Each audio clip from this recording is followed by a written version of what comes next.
Welcome to Gold Derby. I'm senior editor Denton Davidson here with Tori Deal, a finalist of season 2 of the Challenge USA. I'm chatting with all the finalists today in pairs, except for Fessel, who's off in the sun somewhere vacationing. So I've got Tori all to myself. And Tori, you're a challenge beast. You came right off winning Ride or Dies to jump into this USA season. What was your strategy heading in with all these strangers from Survivor, Big Brother, Amazing Race? And, how different was it for you to be in that situation?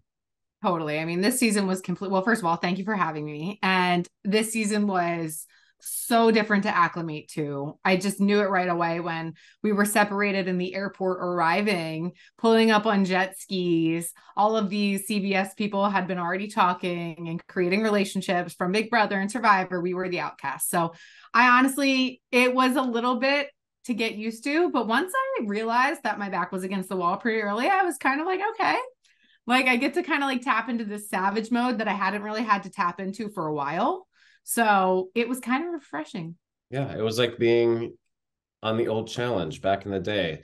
There was such a strong Survivor alliance among the women. And I have to say, you didn't have much help from the vets because one of them was Amanda, and she's just not helpful, especially to you.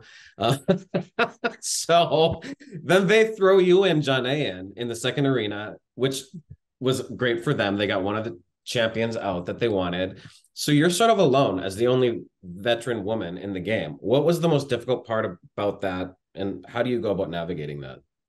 Yeah, I definitely think it just was an isolating feeling. And I really felt like a dead man walking in that house. Like, I cannot believe looking back that I only went into one elimination. Like, I am shocked because it would have just been so easy to put me in over and over and over again. But I do think because of how the John A elimination went down, it came to a point where a lot of people didn't want to see me in elimination, like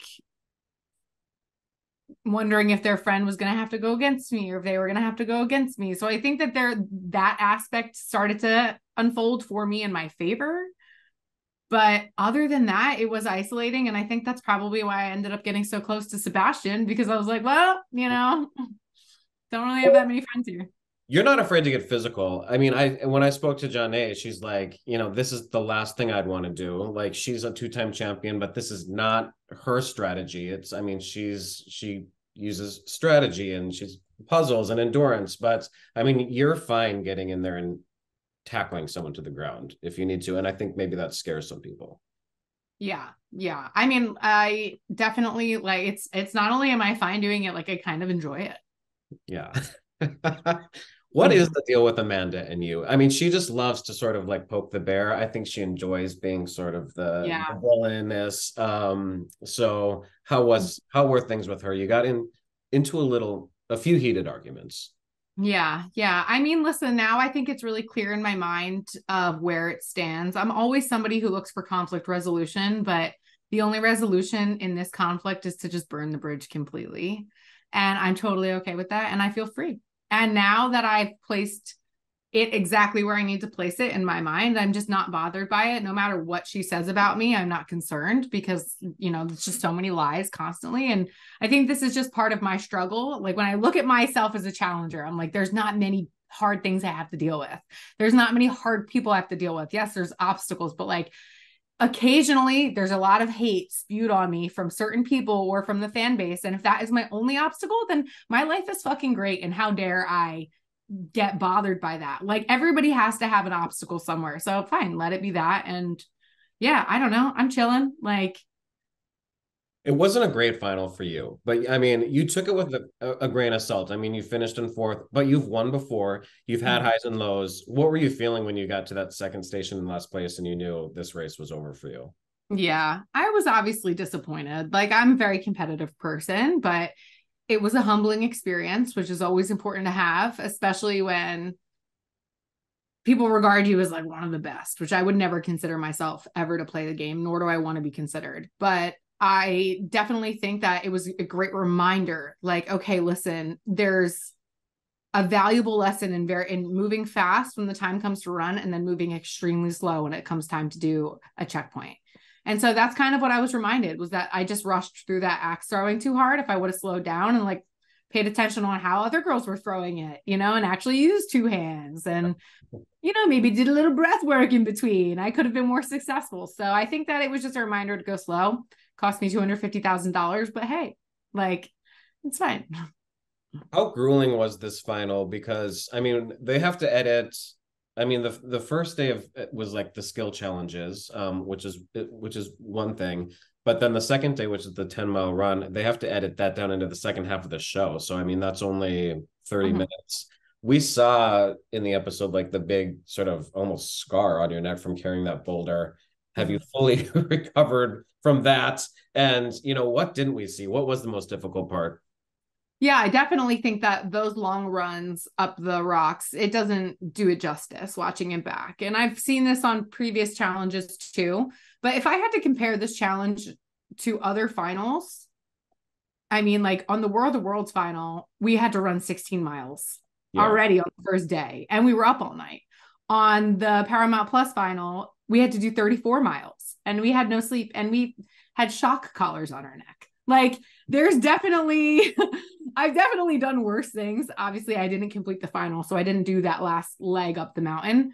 But I think every final is different. And the thing about this final that I think was very difficult was recognizing how important those risk stations were. If you were not absolutely perfect on them, then not only were you at a disadvantage, you didn't have a chance. Yeah. Like, you got an extra mile tacked on because you couldn't throw an axe. How are you making that up? You're not. And the next station's a purge. You're out of the game. The next station, you got an ATV and you could drive up the mountain. We saw what happened to Michaela when she didn't get it. Her body like couldn't do it, And so what made this final so hard and so much more difficult was that you needed to do everything perfectly quickly. And in other finals, it's this long endurance, drawn out push of the body and like this one felt like a sprint to me. Day one looked fun. I mean, I don't know if it was for you, except for maybe like you looked very frustrated with the spelling challenge. Even just mishearing at one point that like you forgot to put an S at the end of a word. How deflating was it to lose, those first two skill challenges and then have to sort of make your time back up? Brutal, just brutal. And I was all the way at the very end, and like it was so windy, so it was so hard to hear TJ, and like the S just flew away in the wind, Obviously I spelled the word right. Like, why wouldn't I put an S there? But so that was frustrating. And then obviously, losing the strength one, frustrating. And again, that kind of goes to show like what I mean by the sprint of it. There was no warm up. We went into full blown sprint with these heavy ass things up the side of a hill. So like that was another lesson I learned. Like, wait a minute, Tori, just because you're strong and athletic doesn't mean that you don't need to warm up your body. Like, there was just like some rookie mistakes that I made. And but I was happy I was able to make them up on the puzzle. So, and the eating. I want to get into some of the drama, like particularly one that you got sort of sucked into that you maybe didn't want to be, which was Josh and Bananas. And that vote Josh cast for Bananas. Josh had a meltdown. Johnny didn't really care. You were consoling Josh. I found it humorous, actually, what you were doing, because you're sort of sliding in. Oh, it's okay, Josh, I voted for you. Like, nobody talks about it. That's fine. And then as they're fighting, you walk away and you're just like, okay, well, you guys go pack. So like, I found it hilarious. What was it like to be in sort of that tension of those two? Yeah, I mean, it was super tense. And obviously I had a talk with Josh prior to that. So that wasn't the first time I told him. Like, it was just reiterating something we already known. But I did think it was unfair of Bananas for how Josh. But then again, I didn't know that Josh swore in his grandparents' life. Like, yeah, not their lives, their graves, and they're heavenly spirits. Yeah, they're heavenly spirits. So like when I found that out, I was like, Josh, like, come on, dude. The thing is like this game, it's a blessing if you make it to the end with your friends. Worst part about it is you got to vote them in. So, dude, I mean, tensions were high. I was trying to not be in the room for that. So then Johnny comes in and he's like, what's wrong with you two? And they just keep going at it. I mean, are you used to the drama at this point, you know, or have you just been like, I've seen worse? I mean, you've been through a lot of drama on these challenges. Yeah. No, that day I felt it for sure. I know that I may look like I don't feel it and I look like I'm whatever. That's not the case at all. We had to wake up really early that morning. Our call time was like 4 a.m. because we had to do the hot air balloons that day, and then we had to do voting that day, and then we had to do the elimination that night. And the final started the next day. So we knew our time was coming. The end of the show was coming. We're all drained from the experience that led us up to this point. And not only am I feeling it on an emotional friendship level, but on a personal exhaustion level, we were feeling it. That day was very hard to navigate. And the moment that Josh went home, the entire beginning of next day before the final started, or before we traveled to the final location, I was just crying. Like it was very heavy. It was really hard. So no, like, yeah, I've done it a lot, but it's heavy. It's always heavy because those are your friends. You really do build such close bonds with them. Like the best way to describe it is like, think about your family in your house. Imagine all your household. And now you have to pick somebody to vote off from Christmas dinner or from like, you know, Hanukkah dinner or whatever it is. Like you have to vote them out. Then what? You know? Yeah. Who are you going to pick? It's not a good feeling. And you got in a little bit of a showmance with Sebastian. That was featured quite a bit. What's going on there? Are there any updates on that situation? There are not. We are friends. Still friends.